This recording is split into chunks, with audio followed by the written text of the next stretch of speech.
Magandang araw po, Pag-asa Weather Update.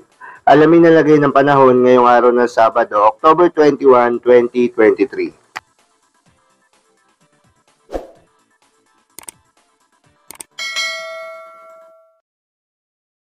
So magiging lagay naman po ng magiging lagay ng panahon ngayong araw sa ating bansa. Patuloy pa rin pong nakaapekto ang shear line sa ilang bahagi ng Central Luzon. So yung shear line po is yung boundary kung saan nagsasalubong ang malamig at mainit na hangin. And kung makikita po natin sa ating satellite image, may mga kaulapan po tayong magdadala ng kalat-kalat ng mga pag-ulan sa Camarines Norte, Calabarzon, Metro Manila at yung mga karating na probinsya sa Central Luzon. Meanwhile, northeast monsoon naman or hanging amihan na nakakaapekto sa northern Luzon, kaya asahan po natin yung possible na light rains or mga pag-ambon ang mararanasan or magiging pag-ulan for areas sa northern Luzon.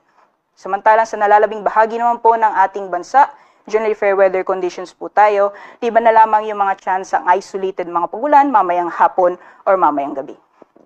Wala din po tayo minomonitor na low pressure area o bagyo sa loob at labas ng ating Philippine Area of Responsibility. Para naman po sa magiging lagay ng panahon dito sa Luzon, patuloy pa rin po yung epekto ng hanging amihan sa malaking bahagi ng Northern Luzon.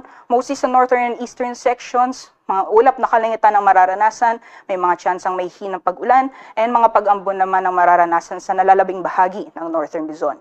For areas naman po sa Central Luzon, Metro Manila, Calabarzon, as well as sa Camarines provinces, posible pa rin pong magpapatuloy ang epekto ng shear line, so asahan pa rin po natin ang mga kalat-kalat na mga pag-ulan, pagkidlat at pagkulog.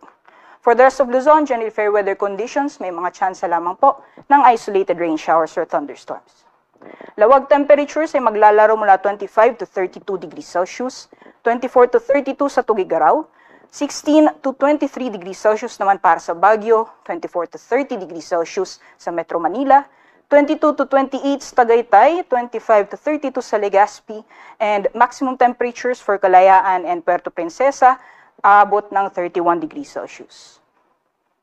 Sa magiging lagay naman po ng panahon sa Visayas and Mindanao area, magpapatuloy pa rin yung mainit at maalinsangang panahon sa Visayas and Mindanao, liban na lamang po yung mga tsansang isolated na mga pag-ulan. Temperatures naman sa Iloilo at Cebu, maximum temperatures posibleng umabot ng 32 degrees Celsius, 26 to 31 naman sa Tacloban, at temperatura sa Zamboanga pati na rin sa Davao, posibleng umabot ng 33 degrees Celsius. 25 to 31 degrees Celsius naman para sa Cagayan de Oro. Sa kalagayan naman po ng ating karagatan, wala po tayong nakataas na gale warning sa anumang baybayin ng ating bansa, ngunit iba yung pag-iingat sa mga planong pumalaot sa mga baybayin sa Northern Luzon dahil inaasahan pa rin po yung katamtaman hanggang sa maalon na karagatan. And so magiging lagay naman po ng panahon sa mga piling syudad or ipiling syudad sa ating bansa.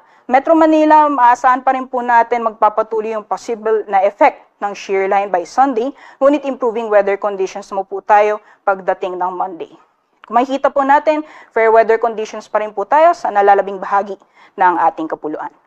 Metro Manila temperatures from Sunday until Tuesday, posibleng maglaro mula 24 to 31 degrees Celsius, 16 to 24 naman sa Baguio City, Legazpi City 24 to 33, Metro Cebu 25 to 32, and sa Metro Davao naman 24 to 34 degrees Celsius.